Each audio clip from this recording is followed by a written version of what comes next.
Jain friend job search YouTube channel में आपका स्वागत है। आज इस वीडियो में हम बात करने वाले हैं एमसीटी मऊ में जो स्किल टेस्ट होने वाला है उसकी कंप्लीट जानकारी इस वीडियो में अपन लेने वाले हैं, जो कि महत्वपूर्ण रहने वाला है एलडीसी के लिए, एमटीएस सफाई वाला और लैब अटेंडेंट के लिए, जिसमें आपका डिस्क्रिप्टिव क्वेश्चन का पेपर रहने वाला है फर्स्ट पेपर। उसके बाद में आपका स्किल टेस्ट करवाया जाएगा। तो डिस्क्रिप्टिव जो क्वेश्चन पेपर है उसका आपका मार्क्स जो कि रिटर्न एग्ज़ाम मार्क्स में आपका ऐड होगा और उसी के साथ पर आधार पर आपकी मेरिट बनाई जाएगी। अभी उसकी कंप्लीट जानकारी इस वीडियो में अपन लेने वाले हैं। आपको मैं पहले बता दूं कि एलडीसी की पोस्ट पे क्या आपको प्रोफाइल मिलने वाली है और क्या उसका स्टेटस रहने वाला। आर्मी में एलडीसी मतलब आपका लोअर डिवीजन क्लर्क, मतलब निम्न श्रेणी का बाबू जो बोलते हैं उसको आप बोल सकते हो। यह मेरी पोस्ट है। मैं काफ़ी दिन से इसमें 7 साल से आपको काम कर रहा हूं। तो इसमें एक महत्वपूर्ण पोस्ट रहती है। इसमें आपको जो प्रोफाइल में यही है कि कंप्यूटर पर कंप्लीट काम करना पड़ेगा। अब जो एमसीटी में डिस्क्रिप्टिव क्वेश्चन पेपर रहने वाला है फर्स्ट पेपर, जिसमें आपका एसए और आपका लेटर राइटिंग और एप्लीकेशन आने वाले हैं, उसके बारे में आपको मैं कंप्लीट जानकारी देने वाला हूं।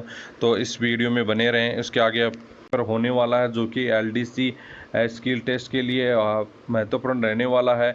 साथ में लैब अटेंडेंट और सफाई वाले के लिए भी उसमें आपके नंबर ऐड होने वाले हैं। तो इसके लिए मैंने एक लिस्ट तैयार की है, आप स्क्रीन पे देख सकते हैं। इसमें मुख्य रूप से नेचुरल फार्मिंग आपको पूछा जा सकता है। इसके अलावा आपको आयुष्मान भारत के बारे में भी पूछा जा सकता है, ओलंपिक गेम के बारे में पूछा जा सकता है। इसके बाद में यूनिफॉर्म और जो सिविल कोड है उसके बारे में पूछा जा सकता है। कंप्लीट मैंने आपको इसमें बनाया है। इसके बाद में आप देख सकते हैं ये पीडीएफ मेरे टेलीग्राम ग्रुप पर मिल जाएगी। आप ये पीडीएफ को कंप्लीट देख सकते हैं। आपको स्क्रीन पे भी दिखाई दे रहा है इन प्रोजेक्ट के बारे, आप जो भी पॉइंट दे रखे हैं मैंने एस्से पे, आप इन पॉइंटों पे आप ज़रूर एक बार रीडिंग मार लें। उसके बाद में आप हिंदी में भी लिख सकते हैं एस्से। तो इसमें मैंने हिंदी पर भी आपको पॉइंट दिए हैं। इन पॉइंटों पर ज़रूर आप ध्यान दें। इसके बाद में आपको मैं कंप्लीट और भी पॉइंट देने वाला हूँ। एक पिछले पेपर मुझे आपको मिला है जो कि आपको मैं कंप्लीट दिखाने वाला हूँ, जिसपे भी बहुत ही अच्छे क्वेश्चन जो एस्से के लिए बनाए गए थे क्वेश्चन थे, तो उनको भी कंप्लीट मार आपको जानकारी देने वाला हूँ। अभी आप देख सकते हैं इसमें आज़ादी का महोत्सव के एस्से है इंग्लिश में, आप ये पढ़ सकते हैं कंप्लीट। ये इसकी पीडीएफ आपको मेरे टेलीग्राम ग्रुप पर मिल जाएगी, आपको वहाँ से आप देख सकते हैं। ऐसे ही ऐसे वगैरह आपको आने वाले हैं जो 200 से 250 शब्दों में आपको लिखने होंगे। आपका हो सकता है इसका 50 नंबर का हो रहने वाला है। इसका टोटल आपका 100 मार्क्स का पेपर रहेगा, जिसमें आपका 100 मार्क्स में 1 घंटे का आपको टाइमिंग मिलने वाला है, जिसमें आपको एक एस्से लिखवाया जाएगा, साथ में एक एस्से के साथ लेटर या आपको एप्लीकेशन लिखवाई जाएगी। तो मैं आपको ये एस्से के पूरे पॉइंट मैंने दे डिस्क्रिप्टिव क्वेश्चंस के लिए आप देखें तो इसमें आपके एप्लीकेशन के बारे में, तो एप्लीकेशन में सबसे पहले यदि आपको एक वाइट पेपर दिया जाएगा, उसमें वाइट पेपर पे आपको बिल्कुल यदि एप्लीकेशन लिखना है तो आप बिल्कुल ध्यान रखें। मैंने जैसे एक वाइट पेपर ले रखा है, उस पर आपको एक एप्लीकेशन दिखाया है जो कि अपने प्रिंसिपल को लिखा हुआ है ओरिजिनल सर्टिफिकेट इशू करने के लिए।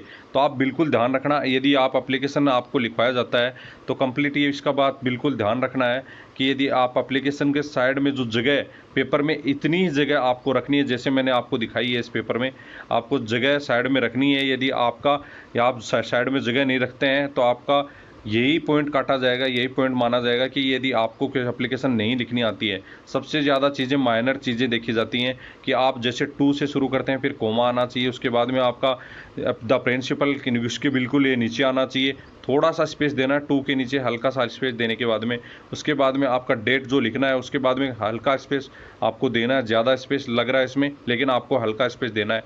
इसके बाद में आपका जो सब्जेक्ट है उसमें कम एक टेप जैसे एक स्पेस बोलते हैं, एक स्पेस में आपको आपको स्पेस दे के आपको सब्जेक्ट लिखना है। उसके बाद में एक स्पेस के बाद में आपका रिसेप्टिव जो भी सर या मैडम लिखना है, उसके बाद में एक स्पेस के साथ आपको इस आपका जो भी लाइन है वो चालू करनी है। जब पॉइंट खत्म हो जाता है, पैराग्राफ शुरू बंद हो जाता है, आपने पैराग्राफ के बाद में जहाँ से पैराग्राफ शुरू करते हैं वहाँ पे बिल्कुल एकदम बिल्कुल सिधाई में होना चाहिए, एक ही जगह एक ही लाइन में होना चाहिए। आगे पीछे करते हैं तो आपका इसका पॉइंट कटता है बिल्कुल भी। इसके नीचे आप जो पैराग्राफ लेते हैं, पैराग्राफ में लास्ट की जो लाइन आती है उसमें हल्का सा स्पेस, 2 स्पेस दे दीजिए, क्योंकि लास्ट में जो आप लिख रहे हैं उसके बाद में 2 स्पेस देखिए। आप जैसे request issue the same earliest, इसके बाद में जो आप डाल रहे हैं फिर उसके में एक स्पेस दे के आप थैंक यू लिख दीजिए, अपना सिग्नेचर, नेम और रोल नंबर आप डाल दीजिए। तो एप्लीकेशन का फॉर्मेट बिल्कुल ध्यान रखना है। एप्लीकेशन में साइड में जो आपको जो लेफ्ट साइड में जो जगह है वो बिल्कुल ध्यान रखना है। लेफ्ट साइड में इतनी जगह छोड़नी है, आप जो मैंने पेज में दिखाई है आपको दिखाई दे रही होगी। आप पेपर को जैसे वाइट पेपर देते हैं तो आप उस पेपर को इतनी जगह मोड़ लीजिए, जैसे आपको वाइट पेपर देते हैं, तुरंत आप इस पेपर को इतना मोड़ लीजिए जिससे आपको दिक्कत नहीं है, आपकी एक लाइनिंग बन जाएगी, उसी आधार पर आप वापस चल सकते हैं। तो आप लेटर पता ही होगा आपके दो प्रकार के लेटर होते हैं, जिसमें आपका एक होता है जो कि आपको फैमिली वगैरह को लिखा जाता है, एक बिजनेस लेटर होता है, ये बिजनेस लेटर के रूप में होता है। ये बिजनेस लेटर मैं आपको दिखा रहा हूँ जो आर्मी में सबसे ज़्यादा प्रचलित रहता है।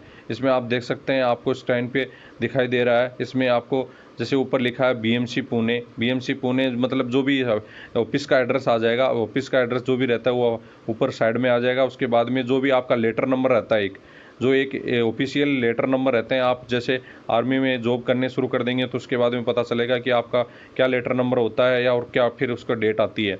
इसके बाद में आपका जो एड्रेस होता है जहां आपको भेजना है वो एड्रेस आपका कंप्लीट डाल देना है। उसके बाद में क्या एप्लीकेशन मतलब आपका क्या हेडिंग रहने वाली है, किस बारे में आपको चाहिए, जैसे ये request for employment for the serving soldier wife और थ्रू डिफेंस कोटा, आपने इन्होंने लिखा है एम्प्लॉयमेंट के लिए ऑफिस को लिखा है कि सर्विस जो होल्डर वाइफ है उसकी डिफेंस कोटा में आपको जॉब दी जाए, उसके लिए कंप्लीट लिखा दो। फिर आप सर लिखेंगे, सर के बाद में जैसे आपने ये लिख दिया है द एप्लीकेशन वगैरह आपने पूरा लिख दिया है कंप्लीट, ये लेटर डाल देंगे जैसे ये पाथफुली है। उसके बाद में आपका जैसे अब ये जो सिग्नेचर है वो अफसर सिग्नेचर कर देगा। ये नॉर्मली उसमें जैसे आपने कॉपी टू किसी को किया है, इंक्लोजर में आपने जैसे एप्लीकेशन दिखा रखी है तो एप्लीकेशन लगा देंगे।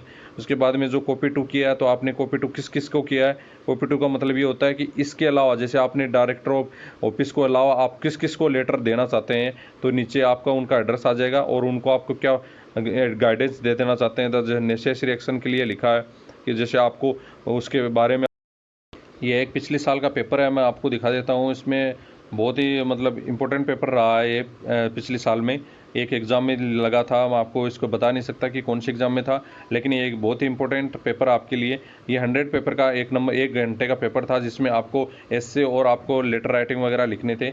इसके बाद में आपको मैं दिखा देता हूँ कि किस पे आपको देखो 300 वर्ड में लिखा गया था, अभी आपको 250 से 200 वर्डों पे मांगा गया है। इसमें ए पर आपको धरती केवल मनुष्य के लिए नहीं है, आपको बहुत ही अच्छा टॉपिक था। उसके बाद में आपको सामाजिक संबंधों या सामाजिक माध्यम का प्रभाव और टिकाऊ कृषि जो कि वादाओं की अपेक्षा है उस समय की आवश्यकता, राष्ट्र निर्माण में भारतीय सेना की भूमिका। सबसे इम्पोर्टेंट इससे आपको मैं यही बता रहा हूँ, सबसे इम्पोर्टेंट इससे मैं यही बता रहा हूँ कि राष्ट्र निर्माण में भारतीय सेना की भूमिका यह कुछ जो इससे वो है बिल्कुल पूछा जा सकता है। तो आप इसको मेरी इंपॉर्टेंट क्वेश्चन में आप डाल सकते हैं और इसका ऐसे आप बिल्कुल भी किसी भी बुक में या नेट पे आप निकाल के बिल्कुल पढ़ें इसको। मैं आपको यदि इसके लिए आपको पीडीएफ चाहिए इसकी अलग से तो आपको मैं उपलब्ध करवा दूंगा। आप कमेंट बॉक्स में कमेंट जरूर करें, मैंने इसके लिए बहुत मेहनत की है इस पेपर के लिए। तो आप कमेंट बॉक्स में यदि आपको अच्छा लगता है इसके लिए पढ़ना तो आप बिल्कुल ज़रूर इसमें कमेंट बॉक्स में कमेंट जरूर करें। आपको कोई भी लाइक करने की ज़रूरत नहीं है, सब्सक्राइबर लाइक करने की ज़रूरत नहीं है, लेकिन आप कमेंट बॉक्स में कमेंट जरूर करें कि जिससे मेरे को पता चले कि आप कैंडिडेट कितना उसको पढ़ रहे हैं या कितना आपको अच्छा लगा है। इसके लिए आप कमेंट जरूर करें। अब एलडीसी के टाइपिंग टेस्ट की बात आई है, स्किल टेस्ट मतलब जो डिस्क्रिप्टिव सिचुएशन के बाद में आपकी स्किल टेस्ट रहेगा। स्किल टेस्ट में मैं बता दूं आपको एक सिंगल पेपर ऐसे दिया जाएगा, सेम मैं जैसे स्क्रीन पे रखा हुआ ऐसा ही पेपर आपको मिलने वाला है। उस पेपर को कंप्लीट आपको कंप्यूटर में टाइप करना होगा, जिसमें 350 वर्ड लिखे होंगे आपके पे इस पेपर पे। ये कुछ से पेपर्स मेरे पास हैं जो कि पिछले कुछ एग्जाम्स में आपको टाइपिंग के लिए दिए गए थे, तो मैं आपको स्क्रीन पे दिखाई दे रहा हूँ। इसकी पीडीएफ मैं आपको टेलीग्राम ग्रुप पर उपलब्ध करवा दूंगा। ये इसके बाद में आप स्क्रीन पे देख सकते हैं, ये वाला पहला पेपर था। उसके बाद में ये सेकंड पेपर मैं आपको दिखा रहा हूँ। उसके बाद में मैं थर्ड पेपर भी आपको दिखा रहा हूँ। सेम ऐसा ही रहेगा, आपको 350 वर्ड मिलेंगे, आपको 10 मिनट में टाइप करने हैं। उसमें आप कितनी गलती करते हैं वो सबसे बड़ी मायने रखता है। एक्यूरेसी बहुत ज़रूरी है, कई कैंडिडेट एक्यूरेसी नहीं कर पाते हैं, तो आप गलत ज़्यादा करते हैं तो आप बिल्कुल एक लेवल नहीं होंगे, आपकी गलतियाँ ज़्यादा होती हैं तो आप आउट कर दिए जाएंगे। पिछली बार भी जैसे वार कॉलेज में भी ऐसा ही हुआ था, कैंडिडेट टाइपिंग नहीं कर पाए। तो आप देख सकते हैं स्क्रीन पे, ये टाइपिंग बहुत ज़रूरी है, टाइपिंग इसी हिसाब से करें। एक पेपर ज़रूर आप सामने स्क्रीन पे रख लें, उसी हिसाब से टाइपिंग करना शुरू करें, जिससे आपको बार बार में वहाँ पे प्रॉब्लम नहीं होगी। आपको एक तो पेपर को रखने में आपको जो पॉसिबिलिटी है वो एकदम अच्छे से हो जाएगी कि आपको एक जानकारी हो जाएगी कैसे आप उस पेपर को रखें कि आपकी टाइपिंग सही हो। तो इसलिए आप एक पेपर पे ही आप निकाल के हमेशा टाइपिंग प्रैक्टिस करें, जिससे आपको वहाँ पे दिक्कत नहीं होगी। इसके बाद में मैंने और कुछ रखे हैं जो टाइपिंग के लिए हैं। आप ये कुछ पेपर्स हैं जो कि पिछले कुछ एग्जाम्स में टाइपिंग के लिए दिए गए थे, मैं आपको स्क्रीन पे दिखा रहा हूँ। ये आप देख सकते हैं, इसकी PDF मेरे टेलीग्राम ग्रुप पर मिल जाएगी। ये कुछ बुक्स हैं मेरे पास, आपकी इसकी PDF मेरे पास उपलब्ध हैं, आपको बहुत ही लो कॉस्ट में आपको मिल जाएंगी। ये वाली बुक हैं जिसमें आपको डिस्कशन लेटर, एस्से और पैसेज आपको दिए गए हैं। आप इनको जरूर पढ़ सकते हैं, रीडिंग मार सकते हैं। इतना टाइम आपके पास नहीं है कि कंप्लीट पढ़ें, उनके टॉपिक आप पढ़ सकते हैं और आपको देख सकते हैं कि किस प्रकार से आपको लेटर राइटिंग या एस्से राइटिंग आपको करना है, उनकी कंप्लीट जानकारी आप देख सकते हैं। यह पहली बुक है। उसके बाद में आप हरियंत की बुक है जिसमें 151 एस्से आपको दिए हुए हैं।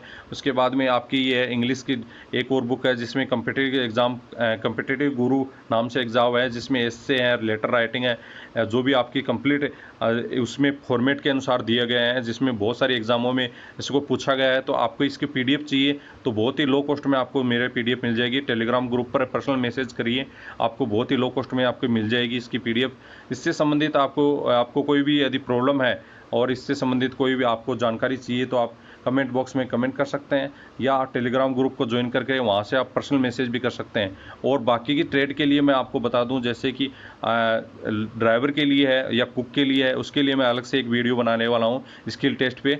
कंप्लीट स्किल टेस्ट मैं आपको बता दूंगा उसमें किस स्किल टेस्ट कैसे करवाया जाएगा,